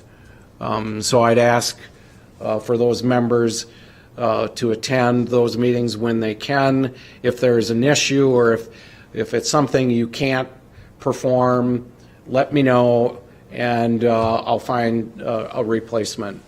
Thank you. Chair would entertain a motion for the approval of the county administrators' appointments. Okay, we have moved by Bob Long and second by Dave Osnes. Discussion? Supervisor Achterhoff. Yeah, just on the Board of Adjustment, I thought some people on there were not going to be on there again. For the Board of Adjustment? Yep. Which ones were you thinking, Judy? Well, I know specifically Buck.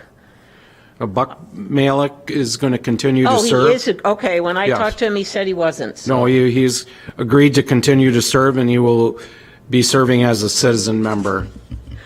And can I say that at some point, when there's an openings,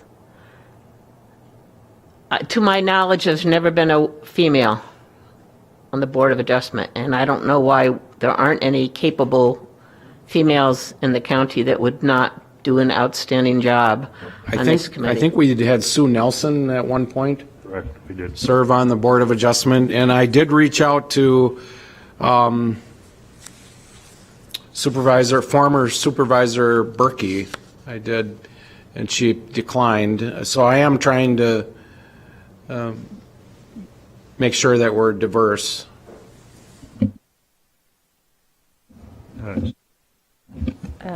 Mr. Chair, I'm curious, there, in a couple of the committees, there's vacancies. Is there a reason that those are? Well, there is one, I mean, I refer to the Fair Board. Currently, we have three county board supervisors serve on the Fair Board, but when the Administration Committee takes up the bylaws at their next meeting, which then will be referred to the County Board of Supervisors, there is a recommendation that we go down to 2 county board supervisors on the Fair Board. And that was a recommendation that came from the Fair Board. So I only appointed 2 in the likelihood that the board will probably take that recommendation.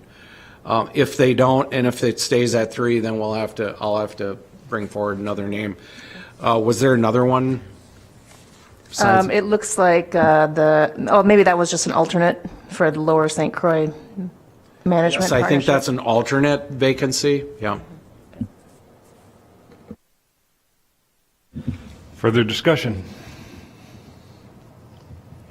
Seeing none, we'll vote, and I guess we could do a voice vote unless somebody objects. Voice vote, okay? Okay, all those in favor signify by saying aye. Aye. Aye. And opposed? Motion carries. Thank you. Next item then would be the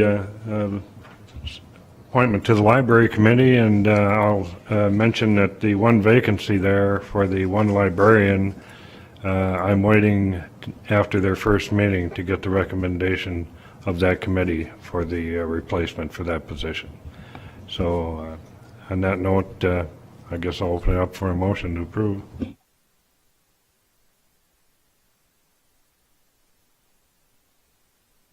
Supervisor Long makes a motion. Thank you. Okay, second from Supervisor Tomczyk. Thank you. Discussion? Seeing none, we'll vote at this time. All those in favor signify by saying aye. Aye. Aye. And opposed? Carries. Thank you. Next item is a resolution authorizing a loan to Glenwood City for the joint safe room project. Patrick? Yes, thank you, Mr. Chairman. This is a resolution that comes to the board from the Administration Committee, which approved the resolution.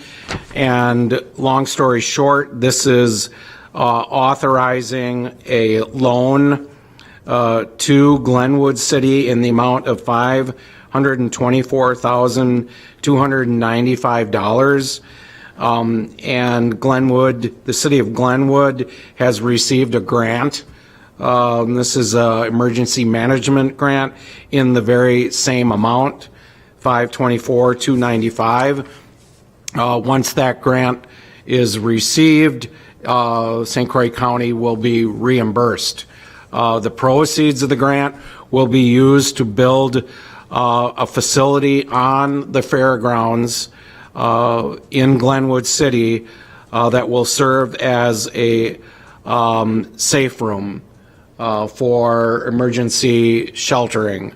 It will also be a facility that will have use by the Fair Board in addition to it being utilized as a safe room. St. Croix County is participating in this project by not only providing the loan to Glenwood City, which will be reimbursed to the county, but we are also providing support for the 10% local match by utilization of our contingency fund in the amount of, let's see, $42,000, which was approved by the administration committee.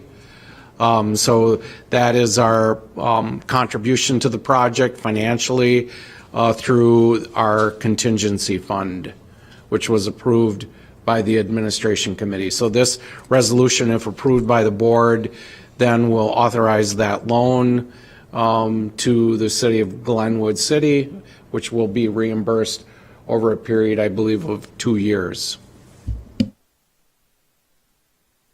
Do we have a motion to approve the resolution? I would move to approve the resolution, approve the resolution authorizing the loan to Glenwood City for the joint safe room project. Okay, a motion and a second to approve the resolution authorizing the loan to Glenwood City. Discussion. Seeing none, we'll vote. All those in favor signify by saying aye. Aye. Aye. Opposed? Motion carries. Thank you. Next item, resolution supporting WDNR stewardship grant application for Glen Hills County Park.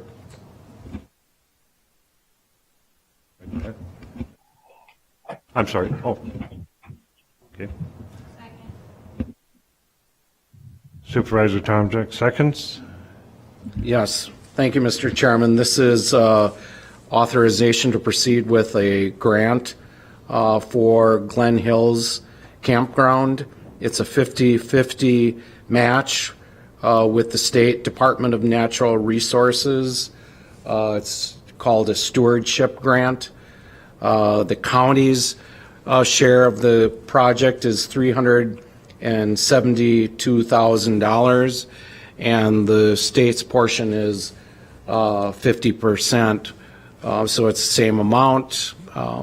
It's 50-50 grant. These dollars are budgeted in our capital improvement budget, the county's portion of the project.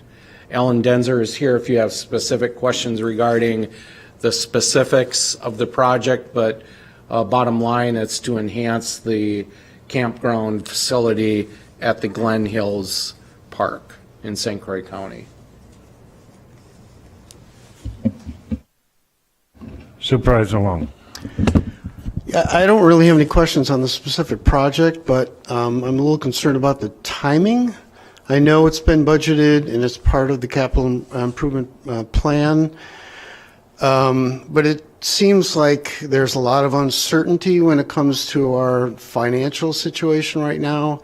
There's a lot of things that we don't know about what's going to happen, and I'm assuming that as we apply for the grant, then that basically commits us to spending $372,000. And I'm wondering if, not knowing a lot of what we're going to be facing financially based on the COVID-19, it might be smarter at this point to delay this project. Kind of goes back to the question that we had earlier, but. Supervisor Hanson. I think it would be wisest to defer to Ellen. However, I'd just like to quickly say that we don't have to spend the money. Making the grant application doesn't commit us to spending the money. It gives us the flexibility of taking advantage of it, but it doesn't commit us to spending the money. So we do need to improve that park. Supervisor Achterhoff. And another reason for doing this is there is a date limitation for getting the grant. I mean, it's like Superintendent Hanson said, we don't have to do it, but if we want to take advantage of the grant, we have to get it done now, because there's a date that it has to be done. Ellen, what's the deadline? What's the timeline on this?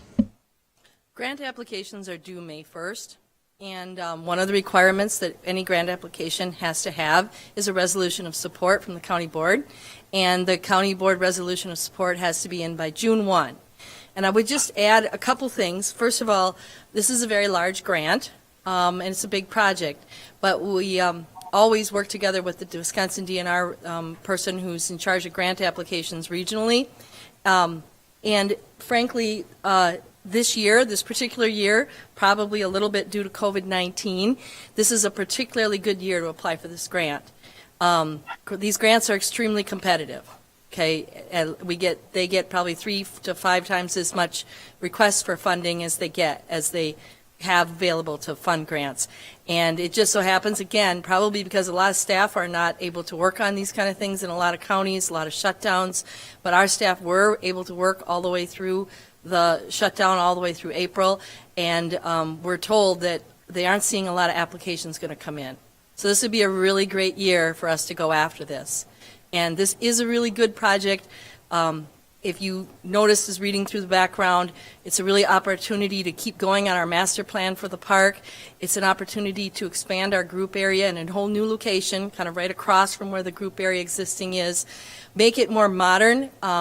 We have opened up in recent years our group area to just general camping if there aren't any groups coming in, and that's been one of the many things that have allowed us to significantly increase revenues at the camp throughout our whole park system, and especially at Glen Hills. And we know that even people are looking for a better camping experience. We don't get corporate groups, we get church groups and we get youth groups, but most of the time when they come in, you don't have people who are coming in with everybody's in a tent anymore. It's a Boy Scout troop and everybody's tenting.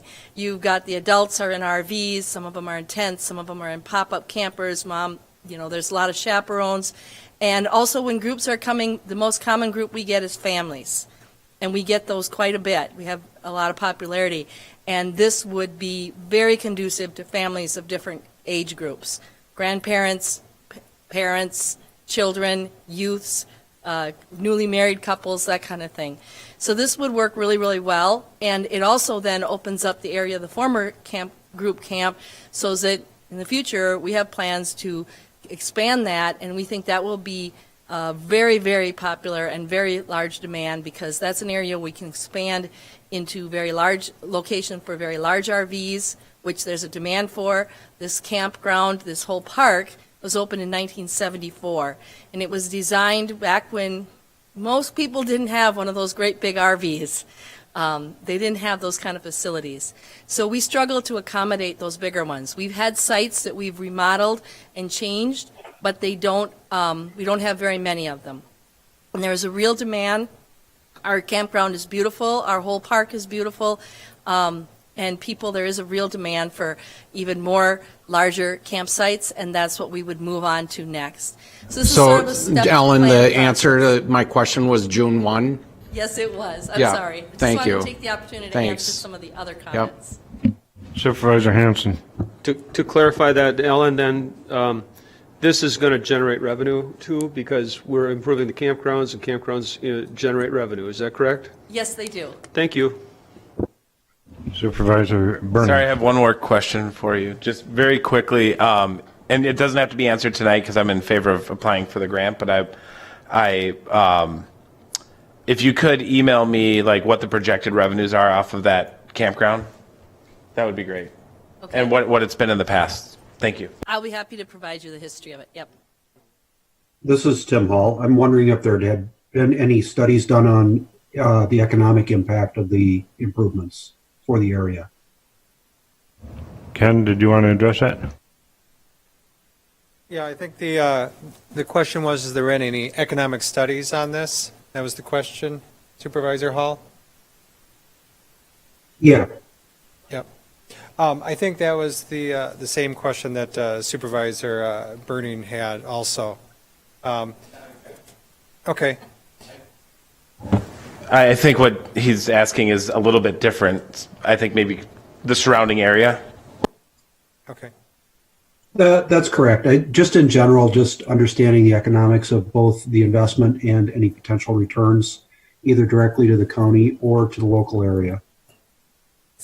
So we don't really look at the county campgrounds as where we do a business plan and say, if we invest in the money, here's how long it takes to pay back.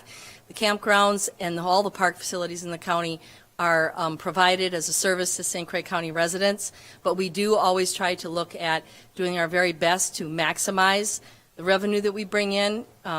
St. Croix County, we've worked very hard from 2013 to 2018. We've increased park revenues by 58%, and a lot of that is due to things like improving our park facilities, providing better park facilities, online registration for our campground, getting the word out, increasing awareness through Facebook and a lot of other online tools. We've increased some rates, and that's actually turned out to be actually not be negative at all. We've seen more and more people coming there. We've expanded the number of campsites at Glen Hills, and that's increased revenue. So everything we're doing is increasing revenue and trying to draw more people and give us the opportunity to charge more and actually have people still want to come to our campground. Does that answer your question? Yeah, I mean, just as you're making trade-offs, it's always nice to have an idea. I understand that these are services that we provide, and I'm in favor of that generally. It's just, there's always, and this is later in the process, but there are always opportunities to do trade-offs between investments. So just understanding that, if that had existed, would be good. But if it doesn't, we are where we are. Okay. This is Supervisor Otino with a question. Go ahead, Supervisor Otino. Thank you. Can I ask what Glen Hills Park grossed last year? Because when I left the board many years ago, the very next year, the supervisors put together a plan and spent more money on the upgrade than the entire gross of the previous year. So that's an important question to me. What did the park gross for the entire year last year? I don't have that number at my fingertips. Neither does Ken. We'll have to get you that number. Thank you. You're welcome. Further questions? Okay, I guess we're ready to vote at this time then. All those in favor, signal. Aye. Aye. No. That's okay. Okay. Opposed? No. Opposed. Okay, the motion carries. Thank you. Next item is a resolution supporting targeted resource management grant application for South Fork of the Willow River subwatershed. Patrick? Yes, thank you, Mr. What? We got a motion? That's nice. Go ahead. I'll move.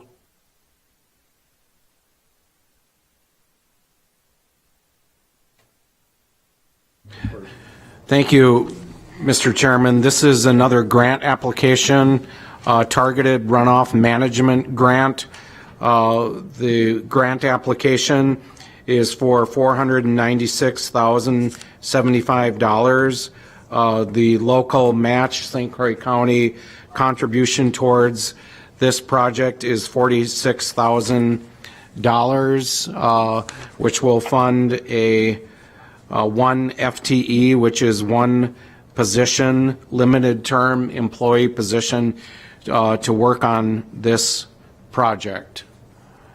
Ellen Denzer, this comes from the Community Development Committee, which supported it, and Ellen Denzer is here to answer any specific questions you have regarding the program.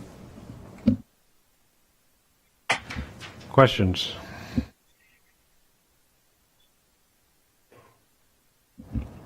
Seeing none, I guess we're ready to vote.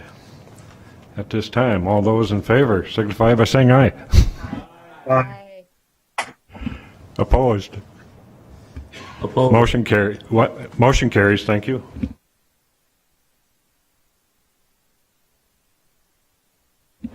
Next item is the amendment to the resolution 21, 2019, number 21, regarding participation in WDNR municipal dam grant. Patrick? Let's see, a motion do we have for that? Okay, Supervisor Long, second by Supervisor Achterhoff. Thank you, Mr. Chairman.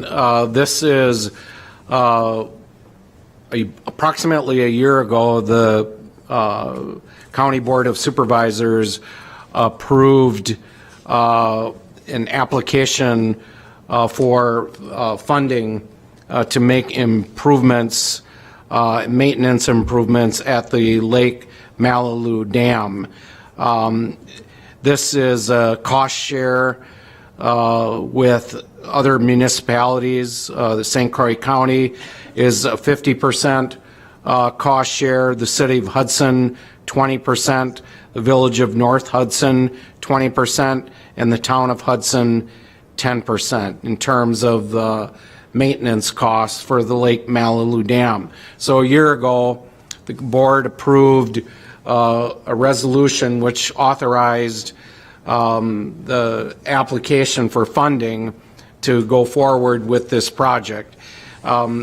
Working with the state, they came back and notified the Director of Community Development that the wording on the resolution that not only the county board but the other municipalities which I mentioned, the wording wasn't exactly to their specifications.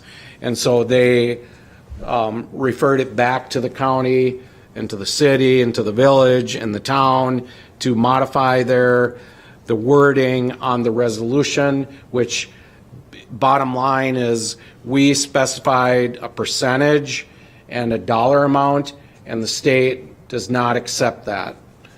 So they sent us the preferred language back, which is included in the amended resolution that's in front of you this evening. And so for us to proceed with this project, we have to modify the original language in the resolution, which removes the very specific percentage that the county contribution would be and the dollar amount. Again, this comes in front of you from the Community Development Committee, which has approved this, and the director is here if you have any questions. I have a question. Go ahead. So I noticed in the packet that the evaluation of the need for repairs and the costs was done, I believe, in 2018, which was, 2 years ago. So how do we feel about that, the amount that this is going to cost? Obviously, we need to do it. I'm just trying to get an understanding of what we think the costs would be. And if they run into something else that's different, right? Like any construction sort of project, there's always that potential. So I'm wondering how we're feeling about that. Ellen, do you want to address the dam analysis that was done that provided the cost estimates for the project? The dam analysis was done by an outside firm that the City of Hudson engaged, Short Elliott Hendrickson, and they also had them write the grant application, and as part of writing the grant application, they adjusted their numbers. And so the actual, if you go through all the background material, you'd see that we realize that it might be some slightly different amount. 30,000 is a rounded off number, but the fact is, no matter what we get, it'll be 50% of that cost. So, because we will submit those costs afterwards, is what the city will do.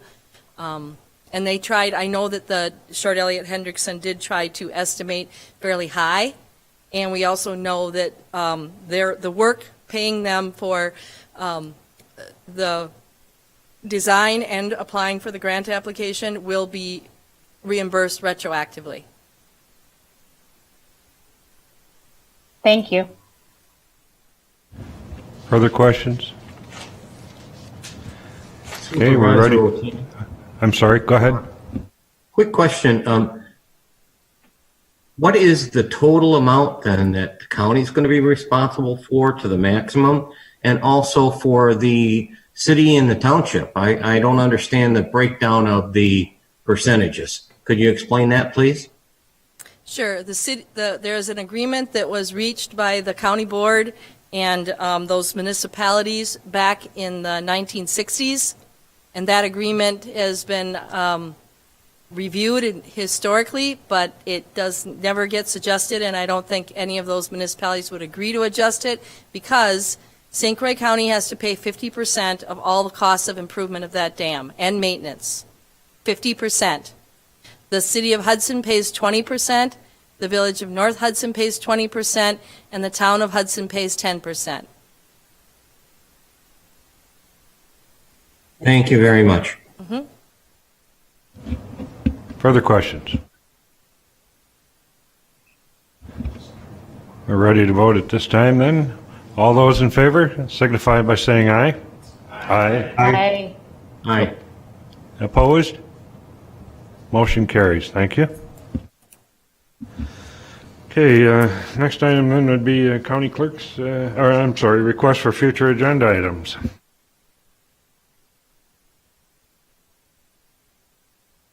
Seeing none at this time, county clerk's report, correspondence? I have nothing to report, but I don't know if Administrator Thompson is going to mention the May 14th meeting. Are you going to bring that up? Go ahead. Well, there's a May 14th orientation scheduled at 1 o'clock. Here is the next meeting for the board. Right, this is 1 to 4 on the 14th. It's very important for new members to participate in this orientation. We'll be doing it via Zoom. It's our new life. We will have some participation in the room, so we'll set it up similar. And if returning board members want to participate, you're more than welcome. So it's not exclusively for new members, but it's important for new members. Returning members that want to get a little refresher, you're more than, we're more than happy to have you. So we'll try to make it informative, interesting for all of you. Thanks. Will that be going out as a calendar invite? Yes, it will be. It'll actually be noticed, right, Cindy? Yep. Okay, announcements?